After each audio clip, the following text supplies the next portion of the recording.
Assalamualaikum warahmatullahi wabarakatuh. Salam olahraga. Ya, alhamdulillah wasyukurillah. Amma ba'd. Kembali lagi bersama saya Falak Alamsa dalam pembelajaran jarak jauh. Untuk kelas 11 SMA. Pada kesempatan ini kita akan membahas tentang salah satu permainan bola besar. Ya, di bola besar sendiri, permainan bola besar ada tiga jenis permainan, yaitu yang pertama ada sepak bola, yang kedua ada bola basket, dan yang ketiga ada permainan bola voli.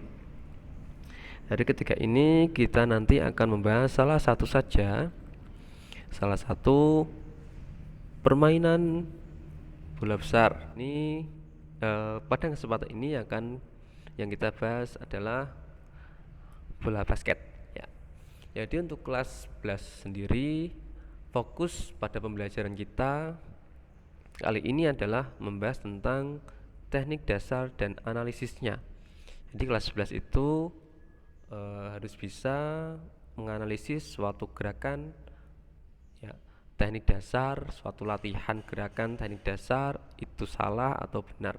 Jadi siswa kelas 11 harus bisa dan mampu menganalisis suatu gerakan. Baik, untuk pengertian ini bagi yang sudah lupa apa itu pengertiannya, di kelas 10 kita bahas lagi. Permainan bola basket adalah salah satu cabang olahraga yang dimainkan oleh dua tim, yang mana setiap tim berisi 5 orang pemain. Cara bermain bola basket bisa dibilang cukup mudah, yaitu dengan mencari poin sebanyak mungkin dengan cara memasukkan bola ke ring atau keranjang analisisnya. Yaitu yang pertama teknik dasar bola basket. Yang pertama ada teknik dasar memegang bola. Ya, bisa dilihat gambarnya. Itu kalau misal kalian memegang bola sejak kelas 10, kira-kira sudah sesuai enggak? Ya, dengan teknik yang tertulis di sini. Jadi ini adalah pegang bola basket dengan kedua tangan. Ya, untuk memegang bola, kedua telapak harus dibuka lebar seperti sedang menggenggam atau memegang mangkok berukuran besar. Kedua telapak tangan ada di posisi kanan dan kiri di sisi bola serta berada agak ke belakang. Ya. Kemudian jari-jari tangan direntangkan dan melekat pada bagian tengah sisi kanan dan sisi kiri. Kedua kaki dibuka lebar selebar bahu dengan posisi salah satu kaki berada di depan atau agak ke depan sedikit. Kemudian badan sedikit condong ke arah depan dan rileks. Ya. Kalau kalian lihat di gambarnya, gambar sebelah kiri, orang yang berdiri memegang itu adalah cara yang benar untuk memegang bola. Sedangkan gambar yang sebelah kanan ini adalah posisi pemegang bola untuk melakukan shooting, ya. Jadi ada teknik dasar yang namanya shooting, itu memasukkan bola ke ring atau ke keranjang. Cara megangnya seperti ini, dimana salah satu tangan itu sebagai penggerak, ya, tangan terkuat sebagai penggerak atau pendorong, sedangkan tangan satunya hanya sebagai penyeimbang. Jadi ketika shooting itu tidak menggunakan dua tangan, tapi hanya menggunakan satu tangan. Tangan yang satunya hanya digunakan sebagai penyeimbang agar bola itu posisinya lurus ke arah keranjang. Ya, jadi untuk memegang bola bagi pemula seperti memegang bola biasa, berada di sebelah kanan dan kiri, hanya saja tangan dibuka selebar-lebarnya karena bola basket itu ukurannya besar, ya, seperti itu. Kemudian teknik melempar, ya, ada beberapa teknik atau jenis teknik melempar atau passing. Yang pertama adalah chest pass. Kenapa dinamakan chest pass? Karena ketika melempar bola itu berada di posisi dada. Ya, dalam teknik chest pass itu artinya kita itu melempar atau mengoper, memberikan bola dari dada kita ke dada teman yang kita berikan umpan. Ya, jadi bukan ketika kita melakukan chest pass itu bukan seenaknya boleh ke atas ke bawah enggak, tapi harus tetap menuju ke dada. Ya, kemudian sikap ketika menerima bola itu tangan harus di depan dada. Gunanya untuk apa? Itu untuk antisipasi, karena ketika bola datang, bola itu datangnya akan cepat ya. Sedangkan bola basket itu ketika cepat dia berat, kalau tangan tidak siap maka akan terkena tubuh kita. Jadi posisi siap untuk menerima bola yaitu tangan di depan dada. Kemudian ada overhead pass. Overhead pass ini artinya over itu melalui, head itu kepala, artinya bola itu dilakukan dari belakang kepala kemudian dilempar menggunakan dua tangan melewati kepala ya. Tapi meskipun ini overhead pass, tetap tujuannya adalah ke arah dada ketika memberikan umpan. Jadi tidak seenaknya kita memberikan umpan tapi arahnya harus ke dada ya. Kemudian bounce pass. Bounce pass artinya adalah, kalau dilihat dari katanya atau arti katanya itu bounce itu adalah memantul ya. Artinya ketika memberi umpan kepada teman kita, bola itu harus dipantulkan. Caranya dipantulkan dulu ya, untuk mencapai jarak lempar atau pantul agar bola itu sampai ke teman kita, itu jaraknya sekitar 3/4 dari kita dan 1/4 dari teman yang ingin kita berikan bola ya. Lagi-lagi sama, ketika memberikan bola basket atau memberikan umpan, tujuannya adalah ke dada teman kita ya, tujuannya adalah ke dada teman kita. Kecuali kalau teman kita sedang lari dari belakang, dari baseline menuju ke depan karena melakukan counter attack ya, melakukan counter attack, itu bisa menggunakan overhead pass, tapi bola itu ditempatkan di depan teman kita yang sedang lari ya. Tapi ketika sedang membangun sebuah pola penyerangan, kita wajib memberikan bola ke arah dada teman kita ya. Kemudian adalah baseball pass. Ini artinya tadi yang saya sampaikan sebelumnya, memberikan umpan jarak jauh ya, dari base ya, dari baseline kemudian dilempar jauh menggunakan dua tangan, hampir mirip dengan overhead pass. Kemudian behind back pass, teknik melempar bola dari belakang tubuh yang kemudian dipantulkan ke lantai ya. Ini agak sulit, jadi kalau kalian nggak bisa latihan caranya dengan tangan dan bola itu berada di belakang, kemudian dipantulkan ke lantai, kemudian diambil lagi ya. Kemudian yang ketiga ada dribbling atau menggiring bola. Yang harus dilakukan untuk menggiring bola adalah sebagai berikut. Yang pertama, memantulkan bola pada lantai lapangan dengan satu tangan ya. Ini sebenarnya simple ya, artinya kalau kita bisa memahami, dribbling ini artinya adalah menguasai bola untuk melewati lawan, mendekatkan jarak penyerangan ya.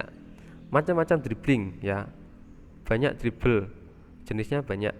Yang pertama ada yang bisa sering dilakukan adalah dribble pendek ya. Itu dilakukan ketika kita mau melewati lawan itu menggunakan dribble pendek ya. Ketika sedang berhadapan satu lawan satu itu menggunakan dribble pendek. Akan tetapi ketika dari baseline kita menuju baseline lawan, ketika lari itu menggunakan dribble tinggi ya, seperti itu. Artinya memantulkan bola, kemudian kedua tangan rileks, telapak tangan yang digunakan juga harus rileks, pandangan melihat ke depan, ya, bukan melihat ke bola. Seperti itu. Jadi dalam pembelajaran ketika praktek, kalian akan saya suruh untuk melakukan analisis gerakan teman kalian sendiri. Kira-kira ketika melakukan gerakan itu sudah benar tidak? Kalian nanti akan tak suruh diskusi, kemudian melakukan perbaikan atau mengkoreksi gerakan teman kalian yang salah. Itu kalau praktek, ya. Tapi kalau pembelajarannya daring, ya nanti kalian akan mengkoreksi sebuah video, ya. Tapi nanti hari ini kesempatan ini saya hanya memberikan materi ini saja, ya. Bisa kalian lihat dribble pendek itu sebelah gambar yang sebelah kiri, ya, sedangkan dribble panjang itu berada di sebelah kanan yang satu orang, yaitu dribble panjang. Karena dia sedang lari, kalau pakai dribble pendek nanti akan capek. Tapi ketika untuk berhadapan satu lawan satu harus menggunakan dribble pendek, karena bola ketika semakin kita pendek, keseimbangan kita akan bagus, ya. Kalau keseimbangan kita bagus, bola itu akan sulit direbut. Jadi seperti itu prinsipnya. Kemudian berikutnya ada pivot. Pivot ini adalah gerakan penyelamatan bola dari jangkauan lawan dengan melakukan gerakan memutar menggunakan satu kaki, sementara kaki yang lainnya sebagai poros, ya. Jadi ini satu kaki itu sebagai titik porosnya atau titik putar, atau ibaratnya kayak patokan supaya kalian bisa bergerak sebebas mungkin, yaitu ini intinya adalah melindungi bola dari lawan dengan bergerak ke segala arah, itu pivot. Bisa dilihat gambarnya kurang lebih seperti itu, tapi itu sepertinya kurang benar, ya, karena pivot itu kebanyakan tidak di dribble, ya. Tapi ketika di dribble juga tidak apa-apa. Yang kelima itu shooting.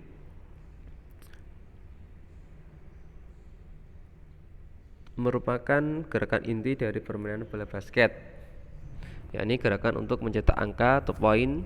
Shooting atau menembak adalah gerakan memasukkan bola langsung ke dalam ring atau keranjang tim lawan. Jadi agar kalian bisa bermain bola basket, yang pertama teknik dasar yang harus kalian kuasai adalah shooting, ya. Shooting ini harus kalian kuasai. Kemudian barulah bisa kalian melakukan passing. Setelah itu baru dribble, ya, karena basket itu memasukkan bola ke dalam lawan, ke ring lawan. Jadi seperti itu. Teknik dasar selanjutnya itu hanya tambahan. Kemudian ada rebound, ada layup. Ini termasuk teknik dasar lanjutan. Ya, rebound itu ketika bola setelah disuting tidak masuk, kemudian kita bisa mengambil bola rebound itu. Bola rebound itu bola muntah atau bola mental. Ketika ada teman dari tim kita melakukan shooting, kemudian bolanya tidak masuk, bolanya muntah keluar lagi, ya, itu bisa kita rebut, kita masukkan lagi. Itu namanya bola rebound. Kemudian layup adalah, ya, ini penting, ya. Layup ini termasuk salah satu salah satu jenis shooting yang dijadikan sebagai andalan, yaitu adalah masukkan bola ke dalam ring lawan dengan rangkaian langkah, ya. Gerakan ini dilakukan dengan cara melangkah sebanyak 2 kali, kemudian dimasukkan bola ke dalam ring lawan. Layup dilakukan di sebelah kanan atau di sisi keranjang. Gerakan ini merupakan gerakan tembakan dari jarak dekat, ya. Layup ini termasuk shooting jarak dekat atau tembakan jarak dekat dengan melangkah, ya, itu maksimal 2 langkah. Kalau 3 langkah kena sumprit oleh wasit, ya, violation. Nah, kemudian keberhasilan suatu layup itu apabila lompatannya itu dilakukan dengan setinggi-tingginya. Ya, itulah kenapa disebut juga dengan istilah tembakan melayang. Setelah melangkah 2 langkah, kemudian lompat setinggi-tingginya, bola dimasukkan ke dalam ring. Ya, itulah materi tentang permainan bola basket. Ya, untuk kita semua, ya, untuk kalian, saya juga, kita sama-sama tetap semangat, tetap jaga kesehatan, selalu jaga jarak, selalu menggunakan masker ketika bepergian, ya, karena dengan menjaga kesehatan, kalau diri kita sehat, pasti kita akan bisa lebih bermanfaat bagi orang lain. Ya, seperti itu. Itulah yang bisa saya sampaikan. Kurang lebihnya saya mohon maaf. Semoga bermanfaat. Saya cukup sekian ya.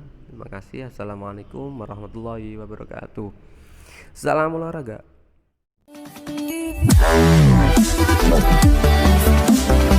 Wow.